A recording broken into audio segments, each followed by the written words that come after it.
안녕하세요. 스포츠 이슬TV 김이슬입니다. 오늘은 2월 26일 해외 축구 프리뷰를 해보도록 하겠습니다. 시청하시기 전에 구독과 좋아요, 알림 설정까지 해주시면 스포츠 소식을 더 빠르게 받아보실 수 있습니다. 먼저 사우샘프턴과 노리치 시티의 경기를 분석해보도록 하겠습니다. 리그 12의 사우샘프턴입니다. 하센허틀 감독의 전술이 프리미어리그를 강타하고 있습니다. 그가 독일 시절부터 가져온 전방 압박과 경기장을 넓게 사용하며 상대 약점을 집요하게 파고드는 대응적인 전술은 팀의 5경기 무패 1등 공신 역할을 수행 중이죠. 직전 경기 역시 선수들의 짜임새 있는 전방 압박을 통해 16번의 볼 탈취에 성공했고 이는 곧 역습으로 이어지면서 무려 19개의 슈팅과 11개의 유효 슈팅을 기록했습니다. 최전방 브로하이 역할을 아담스의 좋은 활약으로 분담해주면서 공격을 이끌고 있는 점 또한 긍정적인 대목이죠. 좌우 측면에서 엘 유누시와 암스트롱 역시 중앙 지향적인 움직임과 유기적인 스위칭이 주요하고 있는 점 또한 팀의 공격 퍼포먼스를 끌어올리고 있습니다. 이들의 시너지가 묻어날 경우 멀티 득점 생산도 어렵지 않은 일정이 되겠습니다. 리그 22의 노리치입니다. 상대에 비해 전력이 열세죠. 또다시 2연패에 빠지며 팀 에너지 레벨이 떨어져 있는 상황입니다. 승점 확보를 기대하기 어려운 일정인데요. 맨시티와 리버풀을 연속으로 만나면서 수비 불안을 감추지 못하고 두 경기에서 7실점을 헌납하며 무너졌습니다. 길모어, 노르만, 맥린이 중원 코어 싸움에서 밀리면서 점유율 자체를 가져오기가 어렵고 역습 전개를 통한 공격 루트를 생산하고 있지만 두 경기 모두 상대 압박을 이겨내지 못하고 무너졌습니다. 주포 푸키가 두 경기 연속 침묵하고 있지만 측면 공격수들이 역습을 통해 득점을 성공한 부분은 긍정적인 대목이죠. 사우스햄튼 역시 강한 압박을 동반한 경기 운영을 가져가는 탓에 뒷공간에 대한 약점이 뚜렷합니다. 이들의 역습 패턴이 주요할 경우 한 골 생산의 가능성은 배제할 수 없습니다. 홈승 2.5 오버 접근을 고려해야 합니다. 사우스햄튼의 최근 흐름이 좋은데요. 상대의 약점을 집요하게 파고들면서 매경기 꾸준하게 득점에 성공하고 있습니다. 상대의 무른 수비력을 고려한다면 이번 경기 역시 멀티 득점도 어렵지 않겠고요. 반면 노리치는 이전보다 경기력이 올라왔지만 여전히 수비에서의 불안감을 노출하고 있습니다. 간헐적인 역습이 주요하고 있으나 전략 차와 원정 기복을 극복하지 못하고 패할 것이 분명하겠습니다. 다득점 위주의 홈승이 가장 유력한 선택지가 되겠습니다. 다음은 몽펠리에와 스타드렌의 경기를 분석해 보도록 하겠습니다. 리그 9위의 몽펠리에입니다. 주력 선수들의 부상으로 신음하고 있는 현 상황에서 직전 경기 어렵게 승리를 따냈습니다. 여전히 수비에 대한 고질적인 문제는 존재하는데 직전 경기 턴오버 26개를 범하며 볼 소유에 대한 어려움은 여전했고 좌우 풀백들의 1대1 능력 역시 미흡하면서 상대에게 되려 역습을 허용하는 경우가 많았습니다. 상대의 공격력이 날카롭지 못한 탓에 무실점 성과를 이루긴 했으나 16개의 슈팅을 내주는 등 여전히 압박면에서는 약점을 보이며 리그 슈팅 최다 허용팀다운 좋지 못한 수비력을 보였습니다. 홈에서는 실점률이 줄긴 하지만 상대 공격진의 전력을 고려한다면 이번 경기는 실점 가능성이 매우 높습니다. 리그 5위의 렌입니다. 상대에 비해 전력이 좋습니다. 또한 직전 경기 대승을 거두며 팀 에너지 레벨 또한 올라온 가운데 승점 3점에 가깝다는 점은 부정할 수 없는 사실이죠. 역시 홈에서는 강한 모습을 보이며 공격력이 살아났는데요. 중원 코어를 단단히 구성하면서 일선으로의 볼 배급이 원활했습니다. 기라시가 상대 수비진 사이에서 공중볼 경합을 펼치면서 하중을 가했고 측면 자원들에게 공간을 창출하며 다양한 공격 옵션을 제공했습니다. 특히나 멜링의 발끝에서 시작되는 세트피스가 주요한 점 역시 긍정적인 대목이죠. 다만 문제는 원정 기복입니다. 홈보다 원정에서 득점력은 반감할 뿐 아니라 중상위 클럽 상대로 6경기에서 2골에 그칠 정도로 득점력이 좋지 못했습니다. 상대 무른 수비력을 고려한다면 최대 1골에 선을 긋는 편이 낫겠습니다. 원정승 2.5 오버 접근을 고려해야 합니다. 렌의 득점력이 폭발했지만 원정에서의 득점력은 기대할 수 없고요. 다만 몽펠리에의 수비력이 리그 최하위권인 점을 감안한다면 1, 2득점 생산까지는 노려볼 수 있겠습니다. 반면 몽펠리에는 공격 주력 자원이 빠진 상황에서 다득점을 기대하긴 어렵고요. 최근 공격에 있어서 기복이 심한 점 또한 최대 1골 생산에 그칠 가능성이 높습니다. 다득점 위주의 원정 승이 가장 유력한 선택지가 되겠습니다. 다음은 레버쿠젠과 아르미니 빌레펠트의 경기를 분석해 보도록 하겠습니다. 리그 3위의 레버쿠젠입니다.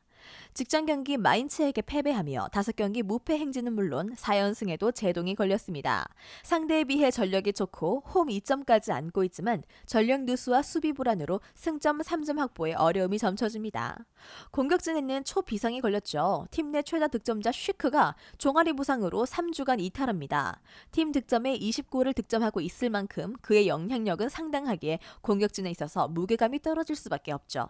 이선의 핵심인 비르츠가 건재하고 디아비와 아들리 역시 폼이 좋고 이들의 유기적인 움직임으로 득점은 기대할 수 있으나 이전만큼의 화력을 뽐내기는 어려워 보입니다. 멀티 득점까지는 노려볼 수 있는 일정이고요. 리그 14위에 빌레펠트입니다. 최근 8경기에서 한 패밖에 없습니다. 시즌 중반까지 강등권이었던 순위도 14위까지 끌어올린 상황인데요. 직전 경기 홈에서 우니온까지 잡으며 팀 에너지 레벨이 상승 기조에 있습니다. 수비적인 경기 운영을 가져가면서 역습을 노리는 패턴을 가져가는데 위머가 공격 천병 역할을 담당하며 팀의 역습을 이끌고 있죠. 빠른 스피드와 키패스를 통해 상대 뒷공간을 끊임없이 노리고 최전방에서 세라가 전방에서 수비 사이에서 버팀목 역할과 세컨볼 찬스 메이킹을 통해 효율적인 득점에 성공하고 있습니다. 레버쿠젠이 라인을 끌어올려 공격을 전개하는 특성상 뒷공간에 대한 약점이 뚜렷합니다. 이들의 역습이 빛날 수 있는 최적의 조건임을 고려한다면 1, 2득점 생산도 충분히 기대해볼 수 있는 일정입니다. 무승부 2.5오버 접근을 고려해야 합니다.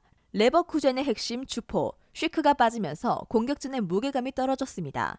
이선 자원들이 건재하지만 기존만큼의 화력은 기대하기 힘듭니다. 또한 수비에서의 불안감은 여전하기에 상대 역습에 실점할 가능성도 매우 높고요. 빌레펠트는 수비적인 운영을 통해 장점인 역습을 감행하며 상대 뒷공간을 적극적으로 노릴 공산이 높습니다. 다득점 위주의 무승부가 가장 유력한 선택지가 되겠습니다. 다음은 유니온 베를린과 마인츠의 경기를 분석해 보도록 하겠습니다. 리그 9위의 우니온입니다. 최근 3연패에 빠지면서 팀 에너지 레벨이 떨어져 있죠. 순위도 어느덧 9위까지 추락한 상황인데요. 지금 흐름이 이어진다면 이번 경기 역시 승점 3점 확보에 어려움이 클 전망입니다. 윗선의 득점력이 저조하고요. 최근 3경기에서 무득점에 그치고 있고 크루즈의 공백이 느껴질 수밖에 없는 상황이죠. 원정 기복이라 하기에는 홈에서도 무득점에 그치며 경기력의 문제점이 고스란히 드러나고 있는데 미첼과 아워니가 합을 맞추고 있지만 인상적인 결실을 맺지 못하고 있고 직전 경기 두 선수가 기록한 슈팅 중 유효 슈팅은 단 1개에 불과할 만큼 0점 조준 역시 미흡합니다. 여러모로 뚜렷한 플랜 A가 없는 현재 비슷한 기조가 이어진다면 최대 1득점 생산에 선을 긋습니다. 리그 9위의 마인츠입니다. 직전 경기 거함 레버쿠젠을 꺾으며 최근 3경기 연속 무패 행진을 이어나가고 있습니다. 3경기 중 1경기가 프라이부르크와의 연장 경기였음을 고려한다면 원정 약세를 보이는 마인츠의 입장에서는 상당한 호재죠. 다만 여전히 원정길에 대한 부담감이 상당한 가운데 우니온 원정에 나섭니다. 결코 쉽지 않은 일정이죠.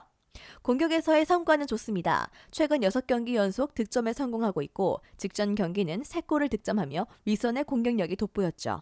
특히 직전 경기 가공할 만한 공격력을 지닌 레버쿠젠을 상대로 2배가 넘는 슈팅수를 가져가며 상대를 위협했고 역습의 효율성을 극대화시키며 경기 막판 교체 자원들의 득점이 이루어지면서 승리를 일궈냈습니다. 아쉬운 부분은 버카트의 부진이 길어지고 있다는 점인데요. 타 자원들의 고른 득점력으로 전반적인 득점 수치가 나쁘지 않지만 여전히 원정에서의 저조한 득점력은 풀어나가야 할 과제입니다. 상대의 불안한 수비진을 상대로 한 골 정도의 생산은 기대해봐도 좋겠습니다. 무승부 2.5 언더 접근을 고려해야 합니다. 우니온의 최근 공수 밸런스는 최악인데요. 그나마 홈 2점을 살리고 상대가 원정에서 약하다는 점을 고려한다면 1득점 생산까지는 기대해볼 수 있겠습니다. 마인츠는 최근 흐름이 좋지만 여전히 원정 기복에 대한 우려가 깊고요. 직전 원정길에서 무승부를 거뒀던 만큼 이번 라운드 역시 최대 한 골 생산을 노릴 공산이 높습니다. 저득점 위주의 무승부가 가장 유력한 선택지가 되겠습니다. 마지막으로 뮌헨글라드바흐와 볼프스부르크의 경기를 분석해 보도록 하겠습니다. 리그 13위의 뮌헨입니다. 최근 들어 흐름이 매우 좋지 못한데요. 특히 감독 선임과 더불어 선수단 분위기까지 뒤숭숭해지면서 팀 에너지 레벨이 좋지 못합니다. 수비의 불안이 계속되면서 승점 3점 확보에 험로가 점쳐지고요. 올 시즌 최다 실점 3위에 랭크될 만큼 수비력이 나아질 기미가 보이질 않습니다.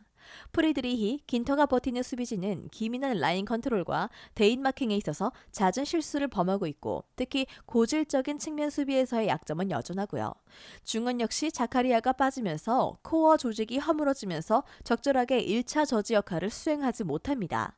직전 경기 노이하우스가 3선으로 내려오면서 제 역할을 수행했지만 타 자원들의 불안한 수비력으로 뒷받침되지 못하면서 대패를 면하지 못했죠.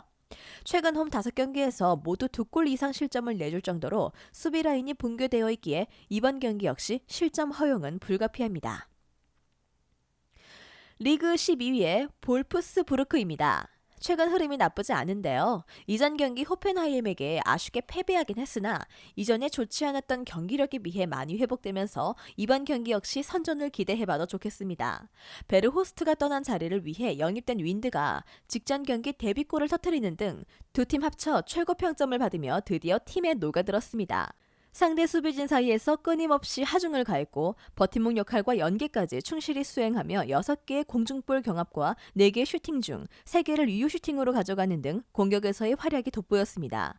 기존 자원인 크루즈와 필립과의 호흡 역시 좋았고 비아렉이 십자인대 파열에서 복귀하면서 공격에 힘을 실을 수 있는 점 역시 호재입니다.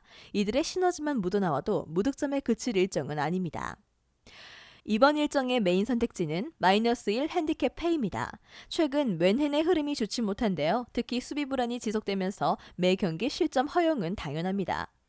홈에서도 연속 5경기 2골 이상 실점을 내어줄 정도로 실점 제한가 이루어지지 않은 가운데 공격에서는 꾸준한 득점을 생산하는 중이죠. 볼프스는 떨어졌던 경기력이 살아났고 특히 공격에서 영입생과 기존 자원들의 합이 맞으면서 시너지를 내고 있습니다. 다소 치고받을 가능성이 높은 가운데 다득점 위주의 무승부가 가장 유력한 선택지가 되겠습니다. 영상에서 알려드리는 내용들은 모두 1차 분석 내용들이며 2차 분석과 최종 조합픽은 영상 하단 고정 댓글 링크로 문의 주시면 안내 도와드리도록 하겠습니다. 시청해주셔서 감사합니다. 아직도 혼자 분석하고 계신가요? 이슬TV 스포츠 정보방에서는 실시간 스포츠 커넥션을 통한 소통하는 관리 시스템으로 확실한 수익을 전해드리고 있습니다. 정보방 입장 조건은 없으며 일반인들은 쉽게 접할 수 없는 배당 흐름 분석, 모든 경기 라인업과 결장자, 마지막으로 분석 모델링을 통한 최종 조합픽까지 무료로 제공해드리고 있습니다. 물론 마음에 안 들면 둘러보시고 나가셔도 됩니다. 혼자 하면 단기간으로 수익을 볼 수도 있겠지만 함께 하면 장기간으로 꾸준한 수익이 가능합니다. 정보방 무료 참여하시고 꾸준한 수익을 원하시는 분들은 영상 고정 댓글 링크로 문의 주시면 안내 도와드리겠습니다. 늦지 않았습니다. 함께 합시다.